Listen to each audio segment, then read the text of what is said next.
Good morning and welcome to the news at 10 on NTA News 24. We are reaching you live from our studio in Abuja. I am Norlin Ebel Ame. Here are the headlines. President Buhari condemns reported cases of ethnic violence in the country.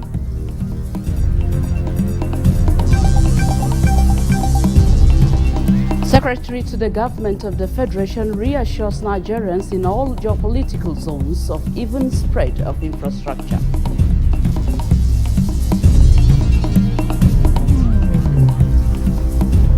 Plus, correspondent update on the situation at Lekki Toll Gate in Lagos.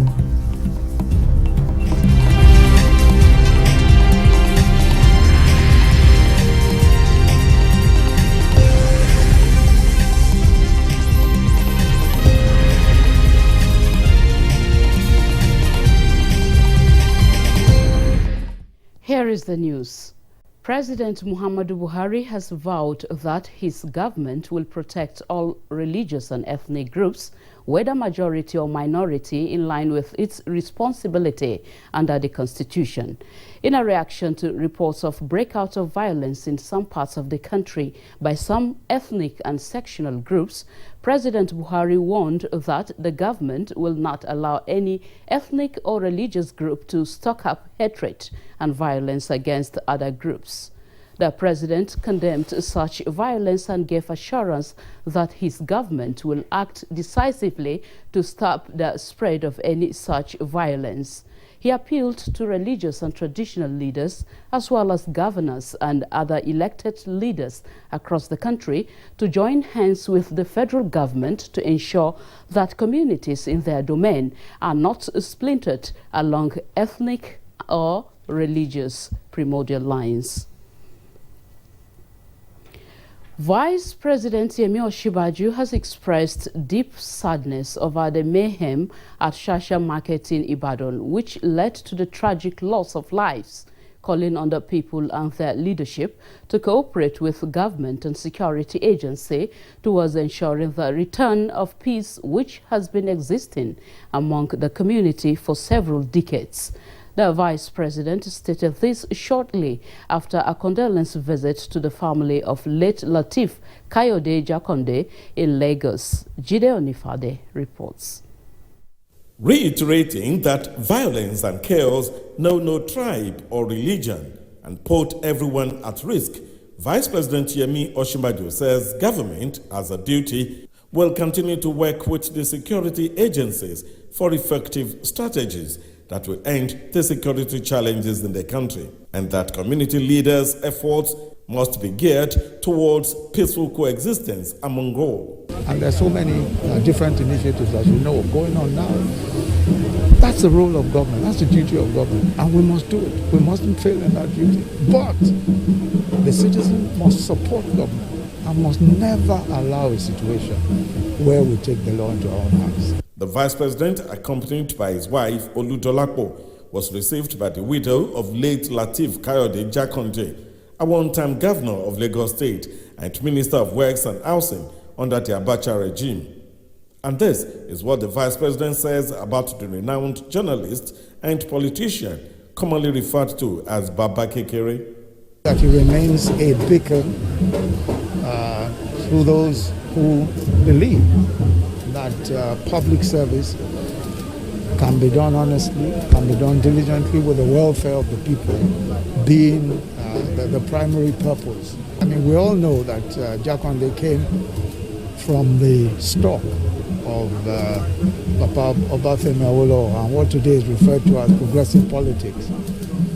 Similarly, Speaker Femi Gbajabiamila and former President Olusegun Obasanjo visited the Jakondes at their Ilupeju residence to console the family over the loss. But very rarely do you find people who live both quantitatively and qualitatively, and he was such a person. He was a man who came to this world, and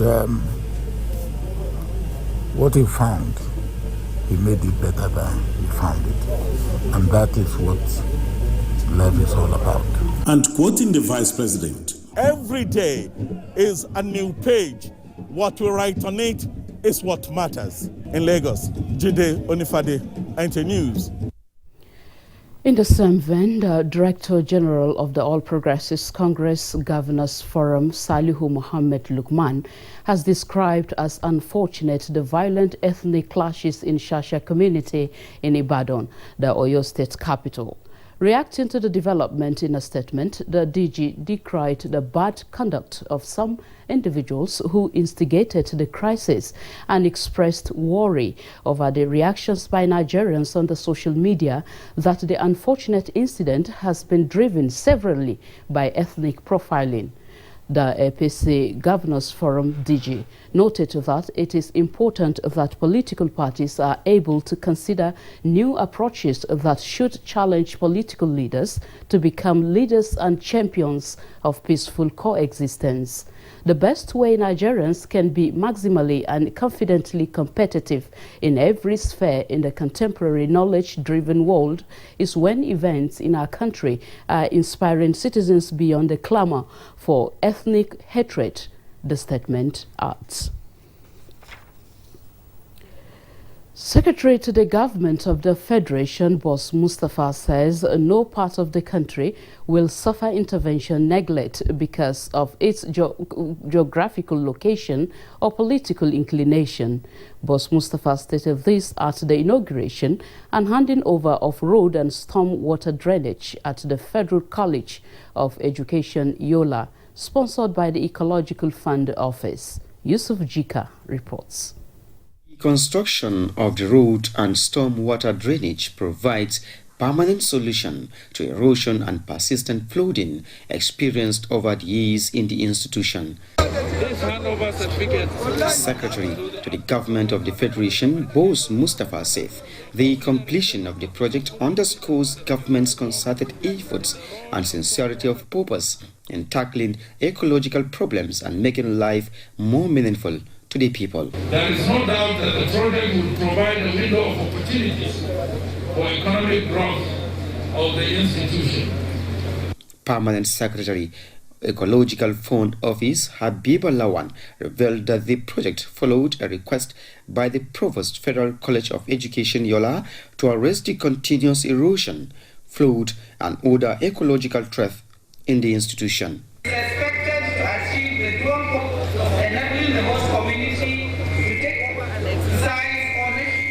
Adamawa State, regrettably, being amongst one of the states prone to severe flooding that results in damage of property and in some cases loss of lives year in year. Similarly, the SGF inaugurated erosion control, 18.8 kilometer double trace surface drain road, 27 culverts Hongaraha Road in Adamawa State, carried out by the Ecological Fund Office. The project is one of the 18 ecological interventions approved for the first quarter of 2018 and is expected to address the devastating effects of erosion and flood menace in the benefiting communities. In Yola, Yusuf Jika, NTA News. Thousands of rural and vulnerable women across Nigeria are to benefit from a federal government special grant of 20,000 naira each to boost their businesses.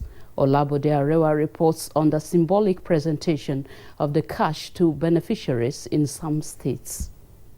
The federal government's special grant for mostly indigent women is to enable them access financial capital required for the economic activities they embark on. The Ministry of Humanitarian Affairs, Disaster Management and Social Development is spearheading the distribution.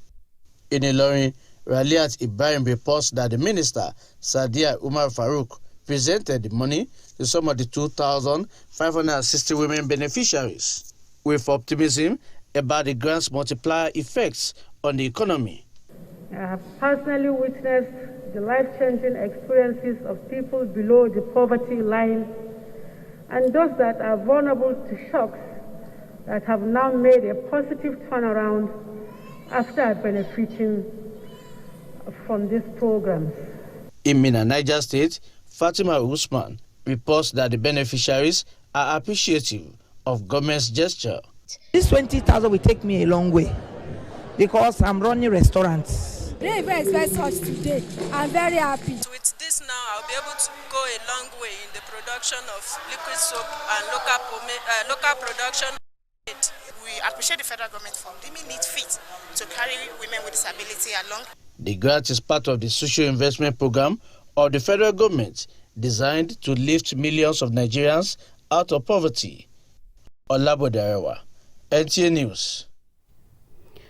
From empowerment, let's look at security now. Combined security personnel are still mounting surveillance at the Lekki toll gate to forestall any breach of law and order by anyone under the guise of the NSAS protest. Adiola Komiakere was at the plaza for an update. Vehicular movement at the Lekki toll plaza is going smoothly. No hindrances whatsoever, and no protester is on site.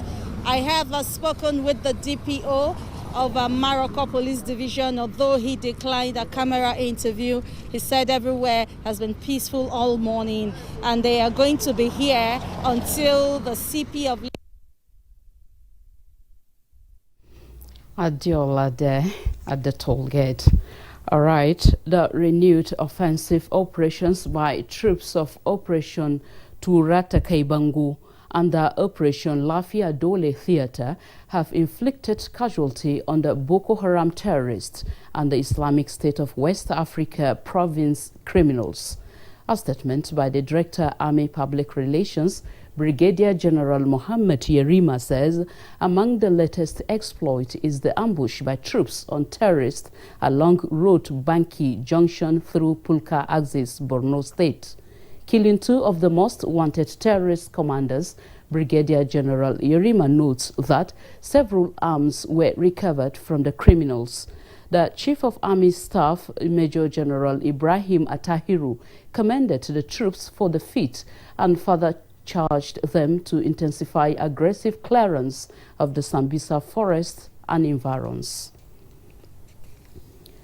In the meantime, the Nigerian Air Force says troops of the 271 Nigeria Air Force Detachment on 13th of February 2021 foiled an ambush set up by a group of more than 100 armed bandits at Angwanlaya near Bruningwari in Kaduna State.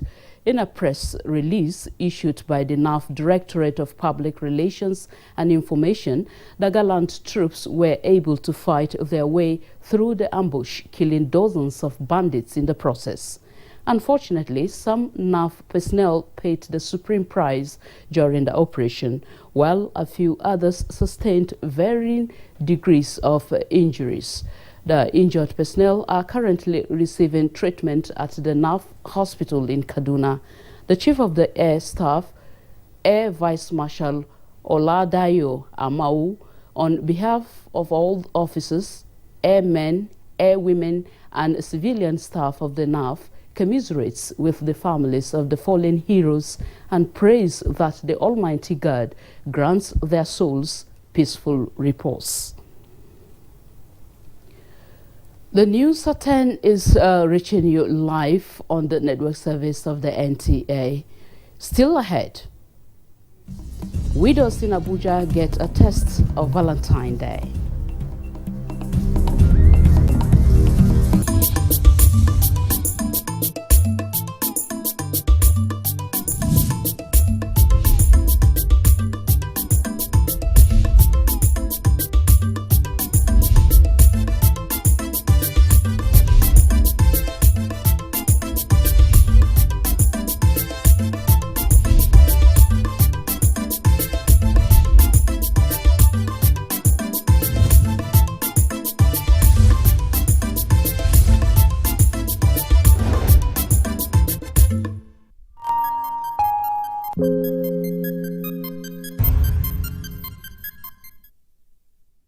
And now to the update on COVID-19 cases in Nigeria. 520 new COVID-19 infections have been recorded in Nigeria in the last 24 hours, bringing the country's total confirmed cases to 146,184. The Nigeria Center for Disease Control (NCDC) says the new infections were found in 18 states and the FCT. Ondo recorded the highest with 120 cases, Borno 41, Ebonyi 37, Benue 33, Plateau 30, FCT 29, Nasarawa and Ogun 25 cases each, as well as Edo and Osun with 24 cases each. Katsina recorded 22 new COVID-19 cases, Kaduna 21, Niger 20, Kwara 14, Ekiti 13, Yobe 10, Oyo 4, while Bayelsa and Jigawa recorded 1 case each. With 23,594 active cases nationwide, 120,838 of Nigeria's total confirmed COVID-19 cases have been discharged, while the death toll is now 1,752. With the emergence of the COVID-19 disease, which has no definite treatment or cure, the social media is awash with what can be termed as the do-it-yourself tips, including suggestions of medications believed to cure, treat, or prevent the viral disease. This development, no doubt, has led to increase in self-medication, which over time has become a source of concern in developed and developing countries like Nigeria. In this special report, Justina Etham takes a look at self-medication amidst the COVID-19 pandemic. Self-medication, defined by the World Health Organization as the selection and utilization of medicines to treat self-recognized symptoms or ailments without consulting a physician, is a common practice that many, irrespective of class or social status, indulge in. But what are the reasons behind self-medication? Most persons prefer spending less than going for tests or at the hospital or doing other stuff. It's economical. 2, I may not have that full time to go for tests and all that, or to be able to foot the bill in the hospital. In the case of COVID-19, the fear of stigmatization or isolation from loved ones may result in individuals seeking suggestions of self-medication from friends, family members, pharmacists, and social media, where home remedies, herbal medicines, and some antibiotics are advertised as curative, preventive, and treatment of the viral disease without recourse to their efficacy or danger. Some symptoms is a harbinger of some other illnesses which you yourself cannot diagnose. So the best thing is that why not approach a medical personnel? In a health crisis such as the COVID-19, what should be done to prevent the aggravation of the disease? Please, if you have symptoms or signs that are suggestive of COVID-19, immediately go for testing. The testing is free. You can call the disease surveillance and notification officer who is closest to you. He will take your samples, get you tested. If you're positive, you just need to go to the isolation center. Health experts are advocating intensive education of the public on the adverse effects of irrational drug use as one of the ways to effectively manage the COVID-19 pandemic. In Calabar, Justina Etham, NTA News. Let's now shift our attention to politics. As the APC membership registration and revalidation exercise continues nationwide, members have expressed willingness to stand with the party under President Muhammadu Buhari-led administration. Elizabeth Omori reports. From Ekiti, Ayodeji Ogunshakin reports that the state governor, Dr. Kayode Fayemi, promised that the ruling All Progressives Congress APC would always work towards the success of all policies and programs of the federal government. The governor gave the indication while revalidating his party's membership at his hometown, Isho Ekiti. The process has been seamless.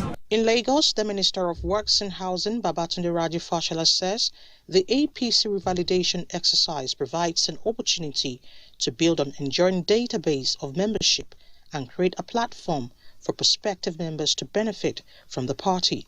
Musa Tolia reports that the minister validated his membership at Surulere local government area in Lagos. It just brings an opportunity also for people who have been looking for an opportunity to taste political experience to register now as members of our own party and begin to integrate from the primary level, which is the unit level. Similarly, the former governor of Lagos State, Akinwumi Ambode, also validated his APC membership at his local government in Ekpe.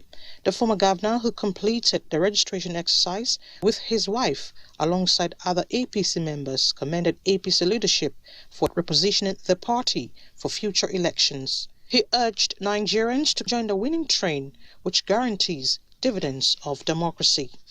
With this exercise, APC is going to get stronger in a new and modified progress that we're looking for in APC. Still on APC revalidation exercise, the Minister of Defense, retired Major General Bashir Salihi Magashi, has described the ongoing APC registration as another milestone in the political development of the country. He spoke to NTA News at his word. What we want is popular support from all cadre of people in this country, so that in the next general election, we will show our force and be able to succeed in all its ramifications. In the same vein, Chika Okorie in Abakaliki reports that the people of Ebonyi State came out en masse to align with the mandate of the party, and the deputy governor of the state, Dr. Kelechi Igwe, was among stakeholders who applauded the exercise. Nobody in Ebonyi State today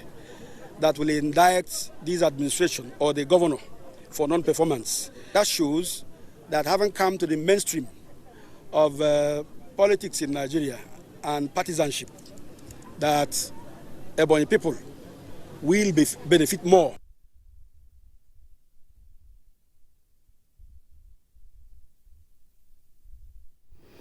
That report was compiled by Elizabeth Omori.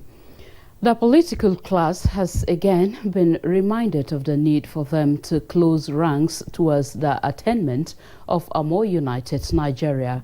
This is the position of the Nigeria Youth Democratic Party and the presidential candidate of the All Progressives Grand Alliance in the 2019 general election, General John Gwo. Timothy Yusuf reports. Banditry, kidnapping, arbitrary perpetration of violence and general insecurity in some parts of the country have become common news headlines. Leadership of the Nigeria Youth Democratic Party believes that making Nigeria greater than Nigerians is a possible way out of these challenges. If you have love for your country, you will not involve in banditry or the issue of Boko Haramism and whatsoever.